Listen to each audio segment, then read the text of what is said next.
उत्पन्ना एकादशी व्रत कथा। एक बार धर्मराज युधिष्ठिर ने भगवान श्री कृष्ण से मार्गशीर्ष कृष्ण एकादशी के महत्व के बारे में बताने का अनुरोध किया। तब भगवान श्री कृष्ण ने कहा कि सतयुग में एक राक्षस था जिसका नाम नाड़ी जांग और उसके पुत्र का नाम मुर था। मुर एक बहुत ही शक्तिशाली दैत्य था जिसने अपने पराक्रम के बल पर इंद्र से लेकर यम और अन्य देवताओं को पराजित करके स्वर्ग पर अधिकार प्राप्त कर लिया था।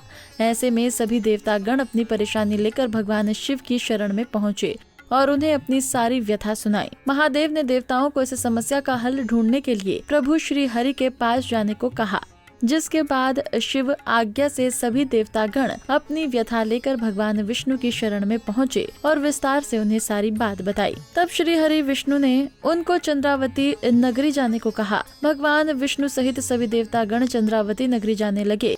तभी मुर अपनी सेना के साथ युद्ध भूमि में गरज रहा था। उसी दौरान भगवान विष्णु रणभूमि में प्रकट हुए तो दैत्यों ने उन पर आक्रमण कर दिया। भगवान विष्णु से युद्ध में सभी दैत्य मारे गए, लेकिन मुर लड़ता रहा।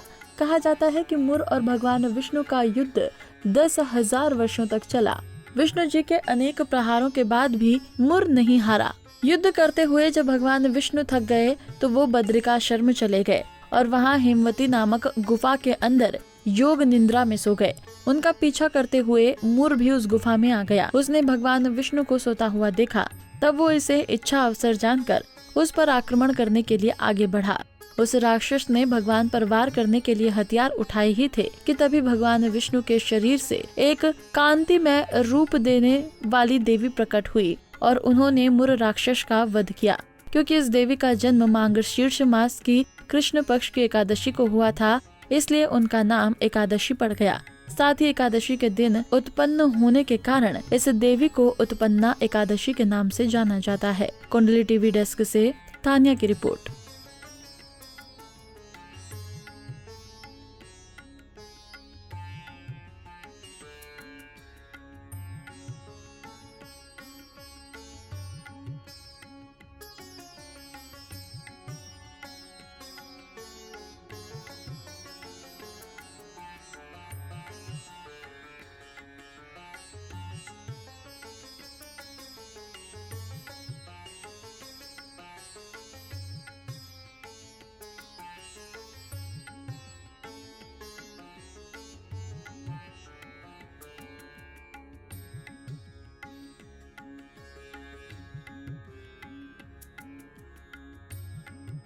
इसी तरह की और भी जानकारी लेने के लिए हमारे चैनल को सब्सक्राइब करें और नई वीडियो की नोटिफिकेशन के लिए बेल आइकॉन दबाएं। अगर आप ये वीडियो फेसबुक पर देख रहे हैं तो वीडियो को लाइक और शेयर करें।